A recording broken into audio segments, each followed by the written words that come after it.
ಆತ್ಮೀಯ ವಿದ್ಯಾರ್ಥಿಗಳೇ, ಎಲ್ಲರಿಗೂ ನಮ್ಮ ಯೂಟ್ಯೂಬ್ ಚಾನಲ್ಗೆ ಪ್ರೀತಿಯ ಸ್ವಾಗತ.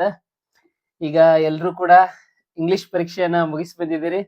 ಹಾಗಾದ್ರೆ ಮುಂದಿನ ಪರೀಕ್ಷೆ ಗಣಿತದ ತಯಾರಿಯನ್ನ ಬಹಳಷ್ಟು ಅಚ್ಚುಕಟ್ಟಾಗಿ ಮಾಡ್ತಾ ಇದ್ದೀರಿ ಅಂತ ಹೇಳಿ ಅನ್ಕೊಂಡಿದ್ದೀನಿ.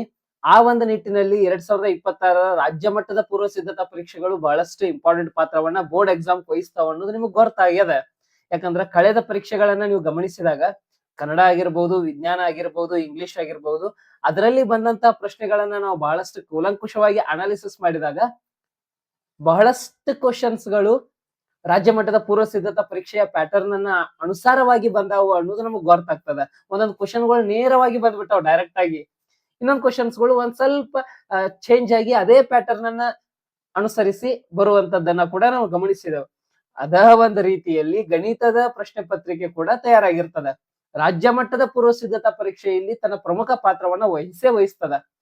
ಸೇಮ್ ಕ್ವಶನ್ಸ್ಗಳು ಆಸ್ ಇಟ್ ಈಸ್ ಡಂಪ್ ಆಗ್ಬಹುದು. ಒಂದು ಇಲ್ಲ ಅಂದ್ರ ಇದೇ ಸೇಮ್ ಪ್ರಶ್ನೆಗಳು ಬೇರೆ ಪ್ಯಾಟರ್ನ್ ಅನ್ನ ತಗೊಂಡ, ಅಂದ್ರೆ ಸೇಮ್ ಪ್ಯಾಟರ್ನ್ ಇರ್ತದ, ಬೇರೆ ಅಂಕಿ ಸಂಖ್ಯೆಗಳನ್ನ ತಗೊಂಡ ಎಕ್ಸಾಮಿನೇಷನ್ ಎದುರಾಗಬಹುದು ಅಂತ ಒಂದು ನಿಟ್ಟಿನಾಗ ಪೂರ್ವ ಸಿದ್ಧತಾ ಪರೀಕ್ಷೆ 1 ಮತ್ತು 2 ನಾ ನಿಮಗ ಮುಗಿಸ್ಕೊಟ್ಟಿದ್ದೇನೆ ಈಗ already. MCQ type of questions, 1 mark questions. ಯಾಕಂದ್ರ ಟಾಪರ್ಸ್ ಗಳಿಗೆ ಸ್ವಲ್ಪ ಎಕ್ಸಾಮ್ಕ ಹೆಲ್ಪ್ ಮಾಡುವಂತಹ ಪಾಠ ಇವ. ಯಾಕಂದ್ರೆ ಇಲ್ಲೇನಾದ್ರೂ ಮಾರ್ಕ್ಸ್ ಹೋತು ಅಂದ್ರೆ ನೀವು ಔಟ್ ಆಫ್ ಔಟ್ ಮಾಡಕ್ ಸಾಧ್ಯ ಇಲ್ಲ. ಮುಂದೆ 3 ಅಂಕದ ಪ್ರಶ್ನೆಗಳು, 4 ಅಂಕದ ಪ್ರಶ್ನೆಗಳಲ್ಲಿ ಸ್ವಲ್ಪ ಏನಾದ್ರೂ ತಪ್ಪಿದ್ರು ಕೂಡ, ಸ್ವಲ್ಪ ಹೆಚ್ಚು ಕಡಿಮೆ ಆದ್ರೂ ಕೂಡ ಅಲ್ಲಿ ಒಂದು ಅರ್ಧ ಮಾರ್ಕ್ಸ್ ಅನ್ನ ತೆಗೆದು ನಿಮ್ದು ಔಟ್ ಆಫ್ ಔಟ್ ಮಾಡಬಹುದು. 79.5 ಇಟ್ ಮೀನ್ಸ್ 80. ಅಂಡರ್ಸ್ಟ್ಯಾಂಡ್? ಬಟ್ ಇಲ್ಲೇನಾದ್ರೂ ತಪ್ಪಿದ್ರೆ ಮುಗಿದು ಹೋತ, ಯಾರಿಂದನೂ ಸಾಧ್ಯ ಇಲ್ಲ. ಹಾಗಾಗಿ ಇದ್ರ ಮ್ಯಾಗ ಕೂಡ ನಾವು ಗಮನವನ್ನ ಇಟ್ಕೋಬೇಕು. ಇದಾದ ಕೂಡ ಮುಂದಿನ ವಿಡಿಯೋಗಳಲ್ಲಿ ನಾನು ಟಫ್ ಝೋನ್ ಯಾವ್ದಾ, ಟಫ್ ಏರಿಯಾ ಯಾವ್ದಾ, ಅಲ್ಲಿ ಯಾವ ರೀತಿಯಾಗಿ ಅಂಕಗಳನ್ನ ಗಳಿಸಬೇಕು, ವಿಶೇಷವಾಗಿ ತ್ರಿಕೋನಮಿತಿ, ವರ್ಗ ಸಮೀಕರಣ, ಸಮಾಂತರ ಶ್ರೇಣಿಗಳು, ಮೇಲ್ಮೈ ವಿಸ್ತೀರ್ಣ ಮತ್ತು ಘನಫಲ, ಈ ಪಾಠದಿಂದ ಹೆಂಗ ನಾವು ಎಕ್ಸಾಮಿನೇಷನ್ ಪರ್ಪಸ್ ಪ್ರಿಪೇರ್ ಆಗ್ಬೇಕು, ಇಂಟ್ರೆಸ್ಟಿಂಗ್ಲಿ ನಿರ್ದೇಶಾಂಕ ರೇಖಾಗಣಿತ, ಕೋಆರ್ಡಿನೇಟ್ ಜಿಯೋಮೆಟ್ರಿ, ಅದ್ರೊಳಗೆ ಹೆಂಗ ಮಾರ್ಕ್ಸ್ ತೆಗಿಬೇಕು ಅನ್ನೋದನ್ನ ಬರ್ಬರ್ತಾ ನಿಮಗ ಎಕ್ಸಾಮ್ ಬರ್ಕೊಡ್ದ ಮುಗಿಸ್ಕೊಡ್ತಾನೆ. ಹಾಗಾದ್ರೆ ಈಗ ಸ್ಟಾರ್ಟ್ ಮಾಡೋಣ. ಮಾದರಿ ಪ್ರಶ್ನೆ ಪತ್ರಿಕೆ, ಸಾರಿ ರಾಜ್ಯ ಮಟ್ಟದ ಪೂರ್ವ ಸಿದ್ಧತಾ ಪ್ರಶ್ನೆ ಪತ್ರಿಕೆ 3 ನಾವು ಅನಾಲಿಸಿಸ್ ಅನ್ನ ಮಾಡ್ತಾ ಹೋಗ್ತೀವಿ. 30 ಅವಿಭಾಜ್ಯ ಅಪವರ್ತನಗಳು ಯಾವುವು ಅಂತ ಕೇಳಿದಾರೆ. It means what? 30 ನಾವು ಪ್ರೈಮ್ ಫ್ಯಾಕ್ಟರ್ ದಿಂದ ಫ್ಯಾಕ್ಟರೈಸೇಷನ್ ಮಾಡಿದಾಗ, ಅವಿಭಾಜ್ಯ ಸಂಖ್ಯೆಗಳಿಂದ ಅಪವರ್ತಿಸುವಿಕೆ ಕ್ರಿಯೆಯನ್ನ ಮಾಡಿದಾಗ ನಮಗ ಇದರ ಆನ್ಸರ್ ಸಿಗ್ತದೆ. 2 ಒಂದ್ಲೆ 2, 1 ಉಳಿತು 2 5 10, ಅಂದ್ರೆ 2 15 30. ಇನ್ನು 2 ಮಗೆ 15 ಇಲ್ಲ, 3 ಮಗೆ ತಗೋಬೇಕು, 3 5 15. ಇನ್ನು 3 ಮಗೆ ಆಗಿಲ್ಲ, ಇನ್ನು 5 ಮಗೆ ತಗೋಬೇಕು, 5 ಒಂದ್ಲೆ 5. ಹಾಗಾದ್ರೆ 30 ಫ್ಯಾಕ್ಟರ್ಸ್ ಗಳು ಯಾವ್ಯಾವ ಅಂದ್ರೆ 2 ಇಂಟು 3 ಇಂಟು 5. ಇವೇ 3 ಅವಿಭಾಜ್ಯ ಅಪವರ್ತನಗಳು ಆಗಿರ್ತಾವ. ಹಾಗಾದ್ರೆ ಆಪ್ಷನ್ ಅಲ್ಲಿ ಅದೇನಾ ನೋಡ್ಬೇಕು. ಎಸ್, 100% ಇದೆ. Option B is the right answer for this question. Yes, question number 2. a1x plus b1y plus c1 is equal to 0 ಮತ್ತು a2x plus b2y plus c2 is equal to 0. ಈ ಜೋಡಿ ರೇಖಾತ್ಮಕ ಸಮೀಕರಣ ಪ್ರತಿನಿಧಿಸುವ ರೇಖೆಯು ಛೇದಿಸುವ ರೇಖೆಗಳಾದಾಗ ಮುಗಿದೋತು.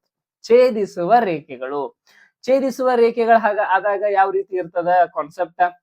a1 divided by a2 is not equal to b1 divided by b2. ಇದು ನಕ್ಷೆಯಲ್ಲಿ ಛೇದಿಸುವ ರೇಖೆಯನ್ನ ಉಂಟು ಮಾಡ್ತದೆ. ಎಷ್ಟು ಪರಿಹಾರ ಇರ್ತಾವಂದ್ರೆ ಒಂದು ಪರಿಹಾರ ಇರ್ತದೆ. ಇದಕ್ಕ ನಾವು ಅನನ್ಯ ಪರಿಹಾರ ಅಂತ ಕೂಡ ಕರಿಬಹುದು, ಯುನಿಕ್ ಸೊಲ್ಯೂಷನ್. ಹಾಗಾದ್ರೆ sir, a1 by a2 is equal to b1 by b2 is equal to c1 by c2 ಎಲ್ಲ ಪರಸ್ಪರ ಈಕ್ವಲ್ ಇದ್ದು ಅಂದ್ರೆ ಸರ ಇದು ಐಕ್ಯಗೊಳ್ಳುವ ರೇಖೆಗಳನ್ನ ಉಂಟು ಮಾಡ್ತಿರ್ತಾವ ನಕ್ಷೆ ಒಳಗ. ಇತರ ಪರಿಹಾರಗಳ ಸಂಖ್ಯೆ ಅಪರಿಮಿತ, ಅನಂತ, ಅನೇಕ, ಇನ್ಫೈನೈಟ್ಲಿ ಸೊಲ್ಯೂಷನ್ಸ್ ಆರ್ ದೇರ್. ಅಸಂಖ್ಯಾತ ಸೊಲ್ಯೂಷನ್ಸ್ ಗಳು ಇರ್ತಾವ. ಅಂದ್ರೆ ಒಂದ್ರ ಮ್ಯಾಗ ಒಂದು ಓವರ್ಲ್ಯಾಪ್ ಆಗಿರ್ತದ ರೇಖೆ. ಇನ್ನು ಸರ a1 by a2 is equal to b1 by b2 but not equal to c1 by c2 form ದಾಗಿದ್ದು ಅಂದ್ರೆ ಇವುಗಳನ್ನ ನಾವು ಸಮಾಂತರ ರೇಖೆಗಳು ಅಂತ ಕರಿತವು. ಒಂದಕ್ಕೊಂದು ಎಂದೂ ಛೇದಿಸಂಗಿಲ್ಲ. ಹಾಗಾಗಿ ಇವುಗಳ ಪರಿಹಾರಗಳ ಸಂಖ್ಯೆ 0, ಯಾವುದೇ ಪರಿಹಾರ ಇರಂಗಿಲ್ಲ. ಈ ಕಾನ್ಸೆಪ್ಟ್ ನಿಮಗೆ ಗೊತ್ತಾಯ್ತು ಅಂದ್ರೆ ನೀವು ಎಕ್ಸಾಮಿನೇಷನ್ 1 ಮಾರ್ಕ್ಸ್ ಅಂತ ಫಿಕ್ಸ್ ತಗೋತೀರಿ. ಇನ್ನೊಂದು ವಿಡಿಯೋ ಬಿಡ್ತಾನೆ, ಇದಾದ್ಕೂಳೆ ಹೆಂಗ 40ಕ್ಕಿಂತ ಹೆಚ್ಚು ಅಂಕಗಳನ್ನ ಈಸಿಯಾಗಿ ತಗೋಬಹುದು. ಬರೀ 2 ದಿನ ಅಭ್ಯಾಸ ಮಾಡಿ 40 ಮಾರ್ಕ್ಸ್ ಹೆಂಗ್ ತಗೋಬಹುದು, ಆ ವಿಡಿಯೋ ಒಂದು ಬಿಡ್ತಾನೆ. ಅದನ್ನೆಲ್ಲರೂ ಪಾಸಿಂಗ್ ಪ್ಯಾಕೇಜ್ ದವ್ರು ನೋಡ್ಕೋರಿ, ಆರಾಮ್ಸೆ ನೀವು ಪಾಸ್ ಆಗ್ತೀರಿ. ಪಾಸ್ ಅಷ್ಟೇ ಅಲ್ಲ, 40 ಮ್ಯಾಕ್ ಸ್ಕೋರ್ ಆಗ್ತದ 80ಕ್ಕೆ. ಓಕೆ, 80ಕ್ಕೆ 40 ಮ್ಯಾಕ್ ಸ್ಕೋರ್ ಅಂದ್ರೆ ಮತ್ತೆ ಅಲ್ಲಿ 20 ಅಂಕಗಳನ್ನ ಟೀಚರ್ಸ್ ಕೊಡ್ತಿರ್ತಾರ. 60 ಸ್ಕೋರ್ ಮಾಡ್ಬೋದು ನೀವು easily. Out of 100. Okay, this is the concept. ಹಾಗಾದ್ರೆ ಛೇದಿಸುವ ರೇಖೆಗಳು a1 by a2 is not equal to b1 by b2 ಫಾರ್ಮ್ದಾಗ ಇರ್ತಾವ. This is the answer. Option A is the answer for this question. The next question, ಮೊದಲ ಪದ A, ಇಲ್ಲೆಲ್ಲಾನು ಗಮನಿಸಬೇಕಾ, ಮೊದಲ ಪದ A ಮತ್ತು ಎನ್ನೇ ಪದ L ಆಗಿರುವ, ಎನ್ನೇ ಪದ ಅಂದ್ರೆ ಕೊನೆಯ ಪದ ಎಲ್ ಆಗಿರುವ ಲಾಸ್ಟ್ ಟರ್ಮ್ ಅಂತ ಹೇಳಿ ಅದರ ಅರ್ಥ. ಸಮಾಂತರ ಶ್ರೇಣಿಯ ಎನ್ ಪದಗಳ ಮೊತ್ತ ಕಂಡಿಡಿರಿ. ಇನ್ನೊಂದು ಹೇಳ್ತಾನೆ ನಿಮಗ, ಗಣಿತದ ಯಾವುದೇ ಪ್ರಶ್ನೆಗಳನ್ನ ಓದುವಾಗ ಸಮಾಧಾನಲೆ ಕೂಲ್ ಅಂಡ್ ಕಾಮ್ದಿಂದ ಪೂರ್ಣವಾಗಿ ಪ್ರಶ್ನೆಯನ್ನ ಓದ್ರಿ. ಯಾಕಂದ್ರೆ ಎನ್ನೇ ಪದ ಕಂಡಿಡಿಬೇಕನ್ನ ಮೊತ್ತ ಕಂಡಿಡಿರಿ, ಎಸ್ ಎನ್ ಕಂಡಿಡಿರಿ ಅನ್ನತಾರ ಅವ್ರ. ಹಾಗಾಗಿನ ನಾನ್ ನಿಮಗ್ ಹೇಳೋದು ವಿದ್ಯಾರ್ಥಿಗಳೇ, ಎಕ್ಸಾಮಿನೇಷನ್ ಸೆಂಟರ್ ಒಳಗ ಬಹಳಷ್ಟು ಕೂಲ್ ಆಗಿರಿ. ಮೊದಲ ಯಾವುದೂ ವರಿ ಮಾಡ್ಕೋಬೇಡ್ರಿ. ಏನ್ ಜಗತ್ ಪ್ರಳಯ ಅಂತೂ ಆಗುದಿಲ್ಲ, ಏನ್ ಅದನ್ನ ಬಿಟ್ಟು ಬೇರೆ ಏನು ಆಗುದಿಲ್ಲ. ಅಂಡರ್ಸ್ಟ್ಯಾಂಡ್? ಆರಾಮ್ ಇರ್ರಿ, ಏನು ದೊಡ್ಡ ಚಿಂತೆ ಮಾಡಕ್ ಹೋಗ್ಬೇಡ್ರಿ, ಗಾಬರಿ ಆಗಕ್ ಹೋಗ್ಬೇಡ್ರಿ, ಪ್ಯಾನಿಕ್ ಆಗಕ್ ಹೋಗ್ಬೇಡ್ರಿ. ಆರಾಮ್ಸೆ ಕೂಲ್ ಪ್ರಶ್ನೆಯನ್ನ ಪೂರ್ಣವಾಗಿ ಓದ್ರಿ. ನೀವೆಲ್ಲಾ ಅಭ್ಯಾಸ ಮಾಡಿದ್ದದ, 1 ವರ್ಷ ಅಭ್ಯಾಸ ಮಾಡಿರಿ. ಎದಕ್ಕೆ ಗಾಬರಿ ಆಗೋದ, ಎದಕ್ಕೆ ಅಂಜಿಕ್ ಬಿಡೋದ? 1 ವರ್ಷ ಆಗೈತಿ ಅಭ್ಯಾಸ. ಹಾಗಾಗಿ ಕೂಲ್ ಆಗಿರೋದ, ಪ್ರಶ್ನೆಯನ್ನ ಕ್ಲಿಯರ್ ಅಂಡ್ ಕ್ಲೀನ್ ಕಟ್ ಆಗಿ ಓದೋದ, ಆಪ್ಷನ್ಸ್ ಗಳನ್ನ ನೋಡ್ಕೋತಾ ಹೋಗೋದ. S N is equal to n by 2 into bracket a plus L. ಇಲ್ಲೇ ಅದ ನೋಡ್ರಿ ಉತ್ತರ ಏನ ಇದ್ರದ. ಇನ್ a by 2 ಬರಂಗಿಲ್ಲ, ಇದು wrong. n by 2 2a plus l ಅಲ್ಲ, a ಪ್ಲಸ್ ಎಲ್. ಮುಗಿತ್, enough. L by 2 no l by 2 ಎಂದು ಆಗಕ್ ಸಾಧ್ಯ ಇಲ್ಲ. n by 2 ಇಂಟು ಬ್ರಾಕೆಟ್ ಒಂದೇ ಪದ ಪ್ಲಸ್ ಲಾಸ್ಟ್ನೇ ಪದ. ನಾವ್ ಇದನ್ನ a ಪ್ಲಸ್ a n ಅಂದ್ರೂ ನಡೀತದ, ಎಲ್ ಅನ್ನ a n ಆಗಿನೂ ರಿಪ್ರೆಸೆಂಟ್ ಮಾಡಬಹುದು. ಅಂಡರ್ಸ್ಟ್ಯಾಂಡ್? ಓಕೆ, ಇದ್ರ ಮ್ಯಾಗ 2 ಮಾರ್ಕಸಿಗೆ ಒಂದು ಪ್ರಶ್ನೆ ಕೂಡ ಬರ್ತದ. ಅದನ್ನ ಮುಂದಿನ ವಿಡಿಯೋದಲ್ಲಿ ನಿಮ್ಗೆ ತಿಳಿಸ್ಕೊಡ್ತೇನೆ ಎಲ್ಲವನ್ನ ಕೂಡ, ಯಾವ ಅಂಕಗಳು ಎಲ್ಲೆಲ್ಲಿ ಬರತಾವ ಅನ್ನೋದನ್ನ. ಓಕೆ, 4ನೇ ಪ್ರಶ್ನೆ ನೋಡೋಣ. 5x² is equal to 4x minus 5 ಈ ವರ್ಗ ಸಮೀಕರಣದ ಆದರ್ಶ ರೂಪ ಏನು ಅಂತ, what is the standard formation of this quadratic equation ಅಂತ ಕೇಳಿದಾನು. 4x ಅನ್ನ ಆಚೆ ಕಡೆ ಹಾಕಿರ ಮೈನಸ್ 4x ಆಕೈತಿ, ಮೈನಸ್ 5 ಅನ್ನ ಆಚೆ ಕಡೆ ಹಾಕಿರ ಪ್ಲಸ್ 5 ಆಕೈತಿ. It is nothing but 5x² minus 4x plus 5 is equal to 0. Where is it ಎಲ್ಲೈತಿ? ಆಪ್ಷನ್ ಸಿ ಒಳಗೈತಿ. Okay, option C is the right answer. ಎಲ್ಲಾನು ಸೇಮ್ ಕಾಣತಾವ ನೋಡ್ರಿ. ಜಸ್ಟ್ ಸ್ವಲ್ಪ ಚಿಹ್ನೆ ಚೇಂಜ್ ಮಾಡ್ಯಾನ ನೋಡ್ರಿ, ಚಿಹ್ನೆ ಚೇಂಜ್ ಮಾಡಿದಾನೆ. ಇಲ್ಲಿ ಚಿಹ್ನೆ ಚೇಂಜ್ ಐತಿ, ಇಲ್ಲಿ ನೋಡ್ರಿ, ಇಲ್ಲಿ ನೋಡಿ ಚಿಹ್ನೆ ಚೇಂಜ್ ಐತಿ. ನಮಗ್ ಗೊತ್ತಾಗಲ್ಲ ಇಷ್ಟ. Option C is the right answer for this question. Then sin 30 plus cos 60 ಯ ಬೆಲೆ ಎಷ್ಟು ಅಂತ ಕೇಳಿದಾನೆ. ನಾನು ನಿಮಗೆ ಟ್ರಿಗ್ನಾಮೆಟ್ರಿ ಒಂದು ಕ್ಲಾಸ್ ಹೇಳಿದಾನೆ. ಯಾರು ಟ್ರಿಗ್ನಾಮೆಟ್ರಿ ಕ್ಲಾಸ್ ನೋಡಿಲ್ಲ ಅವ್ರು ನೋಡ್ರಿ, ಡಿಸ್ಕ್ರಿಪ್ಟಿವ್ ಬಾಕ್ಸ್ ತಗೋಬೇಕಾರ ಅದ್ರ ಬಗ್ಗೆ ಆ ವಿಡಿಯೋದ ಲಿಂಕ್ ಹಾಕಿರ್ತೀನಿ. ಟ್ರಿಗ್ನಾಮೆಟ್ರಿ ಬಹಳಷ್ಟು ಅರ್ಥ ಆಗೋ ಲೆವೆಲ್ದಾಗ ನಾನು ನಿಮ್ಗೆ ತಿಳಿಸ್ಕೊಡ್ತೀನಿ. sin 0 0, sin 30 1/2, 1/2. What is the value of sin 30? 1/2. sin 30 ಎಷ್ಟು ಇರ್ತದೆ? cos 16 ಒಟ್ಟ ಇರ್ತದೆ. ಯಾಕಂದ್ರೆ ಕಾಸ್ ಬೆಲೆಗಳು ಉಲ್ಟಾ ಹಾಕೋತ ಬರ್ತಿರ್ತಾವ. sin 90 is equal to cos 0.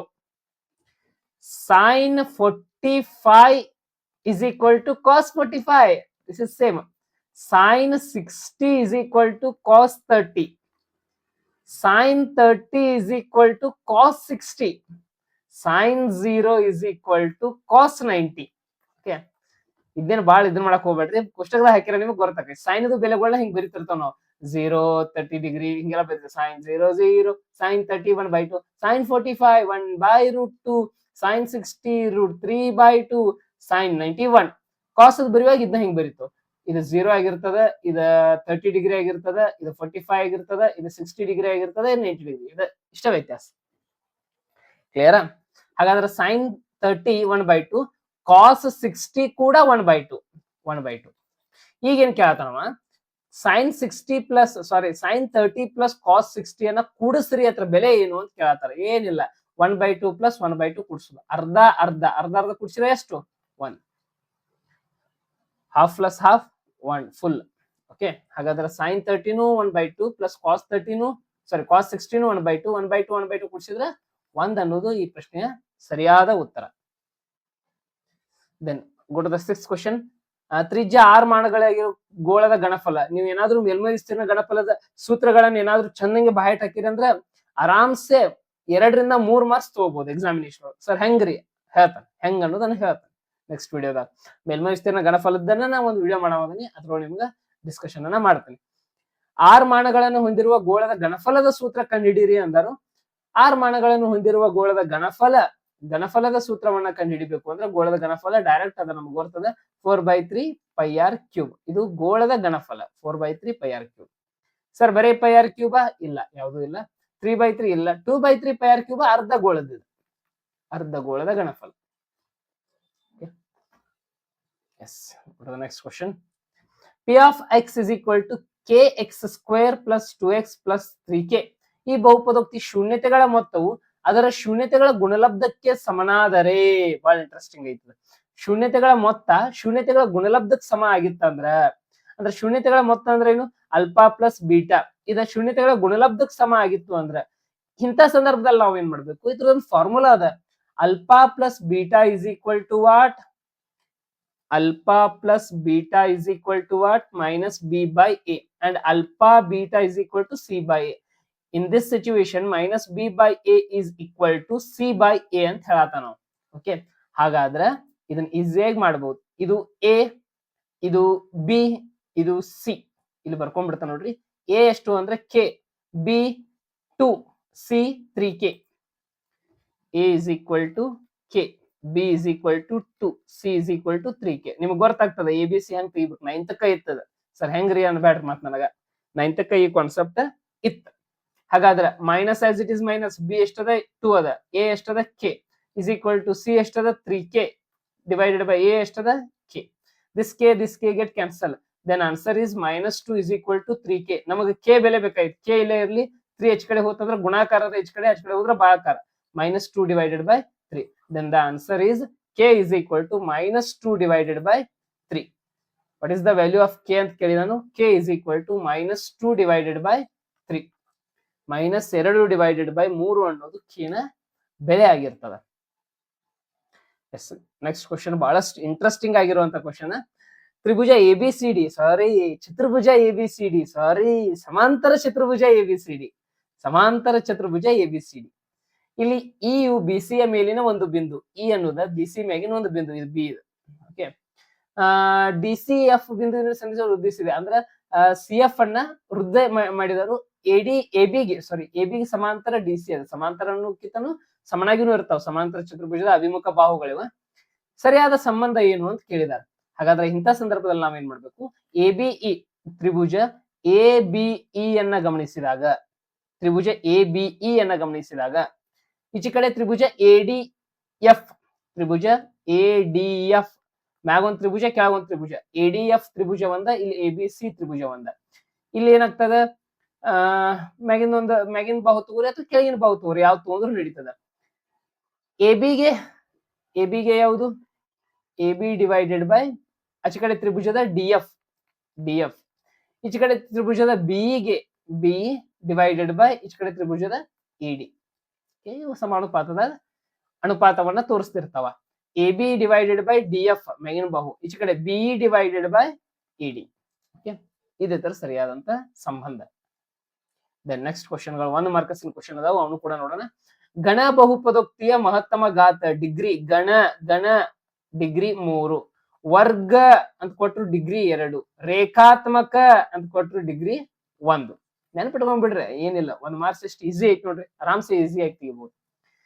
Next question, ಒಂದು ನಿರ್ದೇಶಾಂಕ ಕೊಟ್ಟಾನೆ ಎ ಆಫ್ 2,5. ಈ ಬಿಂದುವಿನಿಂದ y ಅಕ್ಷಕ್ಕಿರುವ ಲಂಬ ದೂರ ಎಷ್ಟು ಅಂತ ಕೇಳಿದಾನೆ. ಯಾವುದೋ ಒಂದು ನಿರ್ದೇಶಾಂಕ ಕೊಡ್ಲವ, ಎಕ್ಸ್ ಅಕ್ಷದಿಂದ ಎಷ್ಟು ದೂರ, y ಅಕ್ಷದಿಂದ ಎಷ್ಟು ದೂರ ಅಂತ ಕ್ವಶನ್ ಗಳನ್ನ ರೈಸ್ ಮಾಡಿದಾಗ, ಫಾರ್ ಎಕ್ಸಾಂಪಲ್ 3,4 ಅದ, this indicates to X, this indicates to y. ಈ ನಿರ್ದೇಶಾಂಕದಾಗ y ಅಕ್ಷದಿಂದ ಎಷ್ಟು ದೂರ ಐತಂದ್ರ y ಅನ್ನ ಬಿಡ್ಬೇಕ, ಅಂದ್ರೆ y ನ ಮುಚ್ಚಬೇಕ. ಆನ್ಸರ್ 3, y ಅಕ್ಷದಿಂದ 3 ಮಾನಗಳಷ್ಟು ದೂರ ಐತಿ. ಫಾರ್ ಎಕ್ಸಾಂಪಲ್ ನಿಮ್ಗೆ ಇನ್ನ ಅಂಡರ್ಸ್ಟ್ಯಾಂಡ್ ಆಗುವಂಗ ಇದನ್ನ ಹೇಳ್ತಾನೆ ನೋಡ್ರಿ. 3,4 ಅಂದ್ರ ಕಾರ್ಟೇಶಿಯನ್ ಸಮತಲ ತೆಗಿತಾನ, 1 2 3, ಇದು 3, ಎಕ್ಸ್ 3, ಇದು ಎಕ್ಸ್, ಇದು ಎಕ್ಸ್ ಅಕ್ಷದಾಗ ತೆಗೆದು, ಇದು ಎಕ್ಸ್ ಅಕ್ಷ, ಮ್ಯಾಗಿಂದ y ಅಕ್ಷ. 4 ಪಾಸಿಟಿವ್ ಮ್ಯಾಗ್ ಇರ್ತದ, 1 2 3 4, ಇದು 4 ಅಂತ ಅನ್ಕೊಂಡು ಅಂಡರ್ಸ್ಟ್ಯಾಂಡ್. ಇದು 3, ಇದು 4. ಈಗೇನ್ ಕೇಳಿದಾನು, y ಅಕ್ಷದಿಂದ ಎಷ್ಟು ದೂರ ಅಂದಾಗ y ಅಕ್ಷವನ್ನ ಗಮನಿಸಬೇಕು, 1 2 3, 3 ಮಾನಗಳಷ್ಟು ದೂರ ಐತಿ. ಎಕ್ಸ್ ಅಕ್ಷದಿಂದ ಎಷ್ಟು ದೂರ ಅಂದಾಗ 1 2 3 4, 4 ಮಾನಗಳಷ್ಟು ದೂರ ಐತಿ. ಅಂಡರ್ಸ್ಟ್ಯಾಂಡ್. ಕಾರ್ಟೇಶಿಯನ್ ಸಮತಲದಾಗೂ ನಾವ್ ಇದನ್ನ ಅರ್ಥ ಮಾಡ್ಕೋಬಹುದು. ಇಲ್ಲ ಯಾವುದೇ ಒಂದು ಕೊಟ್ರಂದ್ರ ನಿರ್ದೇಶಾಂಕ y ಅಂದಾಗ y ಬಿಡ್ಬೇಕು, ಎಕ್ಸ್ ಅಂದಾಗ ಎಕ್ಸ್ ಬಿಡ್ಬೇಕು. ಸರಿ, ಅಡ್ಡು ಒಮ್ಮೆಗೆ ಕೆಳಂಗಿಲ್ಲ, ಯಾವ್ದಾರ ಒಂದ್ ಕೇಳ್ತಾರ. ಹಾಗಾದ್ರೆ ಪ್ರಿಯ ವಿದ್ಯಾರ್ಥಿಗಳು ಇದನ್ನ ನೀವು ಈಸಿಯಾಗಿ ಅರ್ಥ ಮಾಡ್ಕೋತೀರಿ ನೋಡ್ರಿ. 2,5 ಅದ. y ಅಕ್ಷದಿಂದ ಎಷ್ಟು ದೂರ ಐತಿ ಅಂದ್ರೆ y ಅಂದಾಗ y ಬಿಡ್ಬೇಕು. ಎಷ್ಟು ದೂರ? 2 ಮಾನಗಳಷ್ಟು ದೂರ ಐತಿ. ಇಲ್ಲಿ ಏನಾದ್ರೂ ಒಂದ್ ವೇಳೆ ನಿರ್ದೇಶಾಂಕ ರೇಖಾಗಣಿತದಾಗ ನಿರ್ದೇಶಾಂಕ ಬಿಂದುಗಳ ಮೈನಸ್ ದಾಗ ಬಂದಿದ್ದು ಅಂತ ತಿಳ್ಕೊರೆ. ಫಾರ್ ಎಕ್ಸಾಂಪಲ್ -3, -4 y ಅಕ್ಷದಿಂದ ಎಷ್ಟು ದೂರ ಐತಿ ಅಂತ ಕೇಳಿದಾಗ y ಬಿಡ್ಬೇಕಂತ ಹೇಳಿನಿ. ಹಾಗಾದ್ರೆ ಉತ್ತರ ಏನ? -3 ಅಂತ ಬರ್ದಾರ. ಮತ್ತ -3 ಮಾನಗಳು ಅಲ್ಲ, ಉತ್ತರ +3 ಮಾನಗಳು. ಸರ್ ಮತ್ ಕ್ವಶನ್ ದಾಗ -3 ಐತ್ಲ, ಕ್ವಶನ್ ದಾಗ ಇರ್ವತ್ತಾಕ, ಬಟ್ ದೂರವನ್ನ ನಾವ್ ಯಾವಾಗ್ಲೂ ಮೈನಸ್ ದಾಗ ಅಳ್ಯಾಂಗಿಲ್ಲ. ದೂರವನ್ನ ಹೇಳತ್ತಾವ ಅಂದ್ರೆ ಪಾಸಿಟಿವ್ ವ್ಯಾಲ್ಯೂದಾಗ ಹೇಳ್ಬೇಕು. ಅದೇನಾದ್ರೂ ಮೈನಸ್ ಇದ್ರೂ ಕೂಡ ಪಾಸಿಟಿವ್ ಮಾಡ್ಕೋಬೇಕದ, ಮೈನಸ್ ಇದ್ರೂ ಪ್ಲಸ್ ಮಾಡ್ಕೊಂಡ ಹೇಳ್ಬೇಕದನ್ನ. This is the concept. Yes, ಒಂದು ಪ್ರಯೋಗದ ಎಲ್ಲಾ ಪ್ರಾಥಮಿಕ ಘಟನೆಗಳ ಸಂಭವನೀಯತೆಯ ಮೊತ್ತ ಎಷ್ಟು ಅಂತ ಕೇಳಿದರು? 1. ಯಾವಾಗ್ಲೂ 1 ಆಗಿರ್ತದ. ಸಂಭವನೀಯತೆ ಪಾಠದಂದು ಪ್ರಾಥಮಿಕ ಘಟನೆಗಳ ಸಂಭವನೀಯತೆ ಯಾವಾಗ್ಲೂ 1. ಸಂಭವನೀಯತೆ ಯಾವಾಗ್ಲೂ 0 ಮತ್ತು 1 ಇನ್ ಬಿಟ್ವೀನ್ ಇರ್ತದೆ, ನಡಬರ್ಕ್ ಇರ್ತದೆ. 0 ಅಂದ್ರ ಅಖಚಿತ ಘಟನೆ ಅಥವಾ ಅಸಂಭವ ಘಟನೆ, 1 ಅಂದ್ರ ಸಂಭವ ಘಟನೆ ಅಥವಾ ಖಚಿತ ಘಟನೆ, 100% ಗ್ಯಾರಂಟಿ ಇವೆಂಟ್ ಅನ್ನಂಗದ. ಎರಡರ ಮೊತ್ತ ಯಾವಾಗ್ಲೂ 1 ಆಗಿನ ಇರ್ತದೆ. ಎರಡರ ಮೊತ್ತ ಅಂದ್ರ ಪ್ರಾಥಮಿಕ ಘಟನೆಗಳ ಎಲ್ಲಾ ಸಂಭವನೀಯಗಳ ಮೊತ್ತ ಅಂದ್ರ P(E) + P(E)* ಅನ್ನಂಗ. ಸಮನಾದ ಬಾಹುಗಳನ್ನು ಹೊಂದಿರುವ ಎರಡು ಬಹುಭುಜಾಕೃತಿಗಳ ಸಮರೂಪತೆಯ ನಿಬಂಧನೆ ಬರೆಯಿರಿ ಅಂತ ಕೇಳಿದಾರೆ. ಸಮನಾದ ಬಾಹುಗಳನ್ನ ಹೊಂದಿರುವ ಎರಡು ಬಹುಭುಜಗಳ ಸಮರೂಪತೆ ನಿಬಂಧನೆ ಬಹಳ ಈಸಿ ಅದ. ಒಂದನೇ ನಿಬಂಧನೆ ಏನ್ ಹೇಳ್ತದ? ಅನುರೂಪ ಕೋನಗಳು ಸಮನಾಗಿರ್ತಾವು. ಅನುರೂಪ ಕೋನಗಳು ಸಮ, ಒಂದನೇ ನಿಯಮ. ಎರಡನೇ ನಿಯಮ, ಅನುರೂಪ ಬಾಹುಗಳು ಸಮಾನುಪಾತದಾಗಿರ್ತಾವ, ಸಮಾನುಪಾತದಲ್ಲಿ. This is the concept of ಸಮರೂಪತೆಯ ನಿಬಂಧನೆ ಅಂದ್ರ ಅನುರೂಪ ಕೋನಗಳು ಒಂದಕ್ಕೊಂದು ಸಮ, ಪರಸ್ಪರ ಸಮ. ಬಟ್ ಅನುರೂಪ ಬಾಹುಗಳ ವಿಷಯದಾಗ ಸಮಾನುಪಾತತೆಯ ನಿಯಮವನ್ನ ಅನುಸರಿಸ್ತಿರ್ತಾವ ಇಲ್ಲಿ. ಹಾಗಾಗಿ ಸಮರೂಪತೆ ಅಂತ ಕರೀತಾರೆ. ಇನ್ನೊಂದು ಬರ್ತದ ಸರ್ವಸಮತೆ ಅಂತೇಳಿ. ಸರ್ವಸಮ ಅಂದ್ರೆ ಎಲ್ಲಾ ಕೋನಗಳು ಸೇಮ್, ಎಲ್ಲಾ ಬಾಹುಗಳು ಸೇಮ್ ಇರ್ತಾವ, ಅಲ್ಲಿ ಯಾವುದೇ ಚೇಂಜಸ್ ಇರಂಗಿಲ್ಲ. ಇಲ್ಲಿ ಕೋನಗಳು ಸೇಮ್ ಬಟ್ ಬಾಹುಗಳು sir what you mean by ಸಮಾನುಪಾತ? ಸಮಾನುಪಾತ ಅಂದ್ರೆ ಇದು 1:2 ಇರಬಹುದು, ಅಂದ್ರೆ ಅದ್ರ 2 ಪಟ್ಟು ಇರ್ಬೋದು, ಅಥವಾ 3 ಪಟ್ಟು ಇರ್ಬೋದು. ಬಟ್ ಒಂದು ರೇಷಿಯೋನ್ ಮೇಂಟೈನ್ ಮಾಡ್ತಿರ್ತಾವ ಎಲ್ಲಾ ಬಾಹುಗಳು ಪರಸ್ಪರ ಅನುರೂಪವಾಗಿ. ಕ್ಲಿಯರ್? 13ನೇ ಪ್ರಶ್ನೆ ನೋಡ್ರಿ. 2x - 5y + 4 = 0, 2x + y - 8 = 0. ಎಷ್ಟು ಪರಿಹಾರ ಹೊಂದೈತಿ ಅಂತ ಕೇಳಿದಾರೆ. ಹಾಗಾದ್ರೆ ಇಲ್ಲಿ A2, A1, A2, B1, B2 ಇದನ್ನಷ್ಟ ತಗೋಬೇಕು. A1 2 ಮ್ಯಾ ಬರ್ಕೋತಾನೆ, ಡಿವೈಡೆಡ್ ಬೈ A2 ಕೂಡ 2 ಅದನ್ನು ಇಲ್ಲಿ ಬರ್ಕೋತಾನೆ, = ಹಾಕ್ತಾನೆ. B1 -5 ಇಲ್ಲಿ ಬರ್ಕೋತಾನೆ. B2 ಏನೂ ಇಲ್ಲ ಅಂದ್ರೆ 1 ಇರ್ತೈತಿ, -1. ಈಗ ನೋಡ್ರಿ ಇಲ್ಲಿ ಕರ್ತಾವ್ ಇಡ್ರಿ, 2 ಒಂದ್ಲೆ 1 ಉಳಿತು ಈಚ ಕಡೆ, ಬಟ್ ಈಚ ಕಡೆ -5 ಉಳಿತು. LHS ದಾಗ 1 ಉಳಿತ, ಬಟ್ RHS ದಾಗ -5 ಉಳಿತು. ಇವೆಂದರ ಈಕ್ವಲ್ ಆಗಕ್ ಸಾಧ್ಯ? ನೋ. ಹಾಗಾಗಿ A1/A2 is not equal to B1/B2. Not equal ಅಂದ್ರೆ ಎಂತ ರೇಖೆ? ಛೇದಿಸುವ ರೇಖೆಯನ್ನ ಸೃಷ್ಟಿ ಮಾಡ್ತಾವ. ಛೇದಿಸುವ ರೇಖೆಗೆ ಪರಿಹಾರಗಳು ಎಷ್ಟಿರ್ತಾವ? ಅನನ್ಯ ಪರಿಹಾರ, ಅನನ್ಯ ಅಥವಾ ಒಂದು, only one unique solution. Only unique solution are there. Only ಒಂದು ಸೊಲ್ಯೂಷನ್ ಇರ್ತದ. ಹಾಗಾದ್ರೆ ಪರಿಹಾರಗಳ ಸಂಖ್ಯೆ ಎಷ್ಟು ಅಂತ ಕೇಳಿದಾರೆ? 1 ಅಂತ ಬರೆದ್ರೆ ಸಾಕು. ಎಸ್, 14ನೇ ಪ್ರಶ್ನೆ. ಒಂದು ಸಮಾಂತರ ಶ್ರೇಣಿಯ n-ನೇ ಪದ an = 5n + 3. ಶ್ರೇಣಿಯ 3ನೇ ಪದ ಕಂಡಿಡಿ ಅಂದಾನು ಏನಿಲ್ಲ, n ಇದ್ದಲ್ಲಿ 3 ಹಚ್ಚಿರ ಬಗೆಹರಿತ, +3. 5 3 15 +3, 15 3 ಕೂಡಿಸಿದ್ರೆ 18 ಅನ್ನೋದು ಉತ್ತರ. ಇದರ ಉತ್ತರ. 3ನೇ ಪದ ಕಂಡಿಡಿ ಅಂದಾಗ n ಇದ್ದಲ್ಲಿ 3 ತುಂಬುದು. 5ನೇ ಪದ ಕಂಡಿಡಿ ಅಂದಾಗ n ಇದ್ದಲ್ಲಿ 5 ತುಂಬುದು. 10ನೇ ಪದ ಕಂಡಿಡಿ ಅಂದಾಗ n ಇದ್ದಲ್ಲಿ 10 ತುಂಬುದು. ಅವೇನಂತ ನಾವು ಹಂಗ್ ಮಾಡೋದು. ಓಕೆ, ಬಹುಲಕ 13 ಅದ, ಸರಾಸರಿ 10 ಐತಿ. ಹಾಗಾದ್ರೆ ಮಧ್ಯಾಂಕ ಕಂಡಿಡಿರಿ ಅಂದಾರ.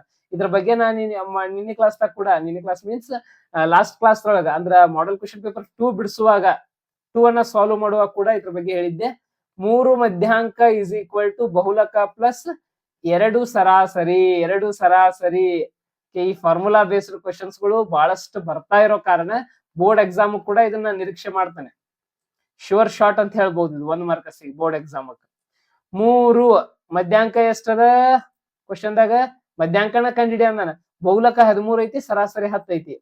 3 ಮಧ್ಯಾಂಕ ಗೊತ್ತಿಲ್ಲ, ಮಧ್ಯಾಂಕ ಬರ್ಕೋರಿ. ಬಹುಲಕ 13 ಐತಿ, ಸರಾಸರಿ 10 ಅದ.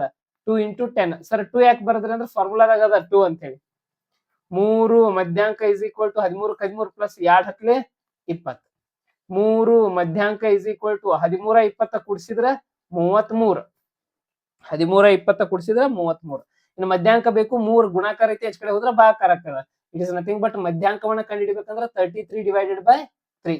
ಈ 3 ಮಧ್ಯಾಂಕ ಜೊತೆ ಏನು 3 ಗುಣಾಕಾರ ಐತಲ್ಲ ಆಚ ಕಡೆ ಹೋಗಿ ಭಾಗಾಕಾರ ಆಗತ್ತದ ಅಷ್ಟ. 3 ಒಂದ್ಲೆ 3 11. ಹಾಗಾದ್ರೆ ಮಧ್ಯಾಂಕ ಇಸ್ ಈಕ್ವಲ್ ಟು 11. ಏನು ಯೂನಿಟ್ ಗಿನಿಟ್ ಏನಿಲ್ಲ, ಡೈರೆಕ್ಟ್ ನಂಬರ್. ಮಧ್ಯಾಂಕ is equal to 11. Is the concept. Okay, ಹಾಗಾದ್ರೆ ಮಧ್ಯಾಂಕ ಎಷ್ಟು ಪ್ರಿಯ ವಿದ್ಯಾರ್ಥಿಗಳೇ? 11. The relation. And last question is there. 6 centimetre ಅಂಚನ್ನು ಹೊಂದಿರುವ ಚೌಕ ಘನದ ಘನಫಲ. ಚೌಕ ಘನದ ಘನಫಲ ಏನು? a cube. ಹಾಗಾದ್ರೆ 6 ಸೆಂಟಿಮೀಟರ್ ಅನ್ನೋದು a. It is nothing but 6 cube. 6 cube ಅಂದ್ರೆ ಎಷ್ಟಪ್ಪ? 216. ಘನಫಲ ಕೇಳಿದಾರು ಸೆಂಟಿಮೀಟರ್ ಕ್ಯೂಬ್. ವಿಸ್ತೀರ್ಣ ಕೇಳಿದ್ರೆ ಸೆಂಟಿಮೀಟರ್ ಸ್ಕ್ವೇರ್. ಇಲ್ಲಿ ಏನ್ ಯೂನಿಟ್ ಐತಿ ಅದನ್ನ ನಾವಿಲ್ಲಿ ಯೂಸ್ ಮಾಡ್ಬೇಕಾಗ್ತದೆ. ಹಾಗಾದ್ರೆ ಈ ಪ್ರಶ್ನೆಯ ಉತ್ತರ 216 ಸೆಂಟಿಮೀಟರ್ ಕ್ಯೂಬ್. 6 ಕ್ಯೂಬ್ ಅಂದ್ರೆ 6ನ್ನ 3 ಸಲ ಗುಣಿಸುದು ಅನ್ನಂಗ. 6 6 36, 36 216. ಓಕೆ, ಎಸ್, ಇಷ್ಟಾಗಿತ್ತು ಪ್ರಿಯ ವಿದ್ಯಾರ್ಥಿಗಳೇ ಹಾಗೂ GPSTR HSTR ಪ್ರಿಪರೇಷನ್ ಮಾಡುವಂತಹ ಸ್ಪರ್ಧಾ ಆಕಾಂಕ್ಷಿಗಳೇ. ಇಂಥ ಪ್ರಶ್ನೆಗಳನ್ನ ನಾವು ಬಿಡಿಸ್ತಾ ಇರಬೇಕು. ವಿಶೇಷವಾಗಿ 9th ಮತ್ತು 10th ಸ್ಟ್ಯಾಂಡರ್ಡ್ ಒಳಗಿರುವಂತಹ ಮಾದರಿ ಪ್ರಶ್ನೆ ಪತ್ರಿಕೆಗಳನ್ನ ಯಾರ ಸ್ಪರ್ಧಾ ಆಕಾಂಕ್ಷಿಗಳು ಬಿಡಿಸ್ತಿರ್ತಾರೋ ಅವರ ಈ ಅಕಾಡೆಮಿಕ್ಸ್ ಎಕ್ಸಾಮ್ಸ್ ಗಳಲ್ಲಿ ಉನ್ನತ ಮಟ್ಟವನ್ನ ಸಾಧಿಸಾಕ ಬಹಳಷ್ಟು ಹೆಲ್ಪ್ ಆಗ್ತಿರ್ತಾವ. ವಿಶೇಷವಾಗಿ GPT ಮತ್ತು HSTR ಸೈನ್ಸ್ ಬ್ಯಾಕ್ ಗ್ರೌಂಡ್ ದವ್ರ, PCM ಬ್ಯಾಕ್ ಗ್ರೌಂಡ್ ದವ್ರ ಇದ್ರಿ ಅಂದ್ರೆ ನೀವು ಮ್ಯಾಥಮೆಟಿಕ್ಸ್ ಅನ್ನ ಎಷ್ಟು ಅಕಾಡೆಮಿಕ್ಸ್ ಕ್ವಶನ್ ಪೇಪರ್ ಬಿಡಿಸ್ತಾರೆ ಅದರ ಬೇಸ್ಮೆಂಟ್ ಮೇಲೆ ನಿಮ್ ಮಾರ್ಕ್ಸ್ ಗಳು ಡಿಸೈಡ್ ಆಗ್ತಾವ. ಯಾಕಂದ್ರೆ ಅಕಾಡೆಮಿಕ್ ಸಿಲೆಬಸ್ ಎಕ್ಸಾಮಿನೇಷನ್ ಇರೋದ್ರಿಂದ ನಿಮ್ಗೆ ಬಹಳ ಹೆಲ್ಪ್ ಆಗ್ತದ. ಸುಮ್ಮ ಆ ಆತರ ಈ ಆತರ ಯಾವ ಆತರ ನಿಮ್ನ ಕೈ ಹಿಡಿಯಂಗಿಲ್ಲ. ನಿಮ್ನ ಕೈ ಹಿಡಿದಂದ್ರೆ NCERT ಬುಕ್ಸ್ ಗಳು, DSCERT ಬುಕ್ಸ್ ಗಳು ಅಷ್ಟೇ. ಅದನ್ನ ಹೊರತುಪಡಿಸಿ ಯಾವ ಆತರು ಕೈ ಹಿಡಿಯಂಗಿಲ್ಲ. ಇವಾಗ NCERT ಬುಕ್ಸ್ ಗಳು ಅಂದ್ರ ಬೇರೆ ಕಡೆ ಇಂಗ್ಲಿಷ್ ಮೀಡಿಯಂದಾಗ ಐತಿ, ನಮ್ ಕರ್ನಾಟಕ ಕನ್ನಡ ಮೀಡಿಯಂದಾಗ ಐತಿ. ಇದ ಕ್ವಶನ್ ಇಂಗ್ಲಿಷ್ ದಾಗ ಕೊಡ್ತಾರ. ಬಹುಲಕ 13. It means what? Mode is 13, mean is 10, then find the median of this one. ಇವಾಗ ಪ್ರಶ್ನೆ ಇಂಗ್ಲಿಷ್ ದಾಗ ಬರ್ತಾವ ಅಷ್ಟ, ಮತ್ತೇನಿಲ್ಲ. ಬೇರೆ ಪುಸ್ತಕದಾಗ ಕನ್ನಡದಾಗ ಬರ್ತಾವ. ನಾಳೆ ಎಕ್ಸಾಮಿನೇಷನ್ ದಾಗ ಕನ್ನಡ ಇಂಗ್ಲಿಷ್ 2 ವರ್ಷನ್ ಇರ್ತದೆ. ನೀವು ಯಾಡ್ರಾಗ ಓದಿ ಬೇಕಾ ತಿಳ್ಕೊಬಹುದು. ತಿಳ್ಕೊಂಡ ಕ್ವಶನ್ ಆನ್ಸರ್ ಅನ್ನ ಹಾಕ್ಬಹುದು. ಎಸ್, SSLC ವಿದ್ಯಾರ್ಥಿಗಳಿಗೆ ಎಲ್ಲರಿಗೂ ಕೂಡ all the best for your board examination. 3 ಮಾದರಿ ಪ್ರಶ್ನೆ 3 ರಾಜ್ಯ ಮಟ್ಟದ ಪ್ರಶ್ನೆ ಪತ್ರಿಕೆಗಳನ್ನ ಬಿಡಿಸಿದನಿ. ಮುಂದೆ ನಿಮ್ ಜೊತೆ ಕೆಲವೊಂದಿಷ್ಟು ಟಿಪ್ಸ್ ಟ್ರಿಕ್ಸ್ ಗಳನ್ನ ನಾನು ನಿಮಗೆ ಹೇಳ್ತೀನಿ. ಒಂದ್ ದಿನ ಲೈವ್ ಬರ್ತೀನಿ. ನಿಮ್ದೆಲ್ಲಾ ಕ್ವಶನ್ಸ್ ಗಳನ್ನು ಕೂಡ ನಾನು ಅನಾಲಿಸಿಸ್ ಮಾಡಿ ನೀವು ಯಾವುದೇ ಪ್ರಶ್ನೆಗಳನ್ನ ಕೇಳಿದ್ರು ಕೂಡ ಅದಕ್ಕೆ ಉತ್ತರವನ್ನ ಹೇಳುವಂತ ಪ್ರಯತ್ನವನ್ನ ಕೂಡ ಮಾಡ್ತೀನಿ. ಎಸ್, ಹಾಗಾದ್ರೆ ಇಲ್ಲಿಗೆ ಈ ವಿಡಿಯೋನ ಮುಗಿಸೋಣ. ಎಲ್ಲರೂ ಕೂಡ ಈ ವಿಡಿಯೋನ ನೋಡ್ರಿ. ಇಷ್ಟ ಆದ್ರೆ ಲೈಕ್ ಕೂಡ ಹೊಡಿರಿ. ಮುಂದಿನ ವಿಡಿಯೋದಲ್ಲಿ ಮತ್ತಷ್ಟು ಟಿಪ್ಸ್ ಅಂಡ್ ಟ್ರಿಕ್ಸ್ ಗಳೊಂದಿಗೆ ಹೆಂಗ್ ಬೋರ್ಡ್ ಎಕ್ಸಾಮ್ ಅನ್ನ ಈಸಿಯಾಗಿ ನಾವು ಎದುರಿಸಬಹುದು, ಔಟ್ ಆಫ್ ಔಟ್ ಹೆಂಗ್ ಮಾಡ್ಬೇಕು, ಸ್ಕೋರ್ ಹೆಂಗ್ ಮಾಡ್ಬೇಕು, ಪಾಸ್ ಹೆಂಗ್ ಆಗ್ಬೇಕು, 3 ವಿಧಾನದಾಗ ನಿಮ್ಗೆ ನಾನು ಹೇಳ್ಕೊಡ್ತೀನಿ. ಅಲ್ಲಿವರೆಗೂ ಬಾಯ್, ಟೇಕ್ ಕೇರ್, ಆರಾಮಿರ್ರಿ, ಖುಷಿಯಾಗಿರ್ರಿ, ಊಟ ಗೀಟ ಮಾಡ್ಕೋತಾ ಇರ್ರಿ. Yes, bye, take care, thank you.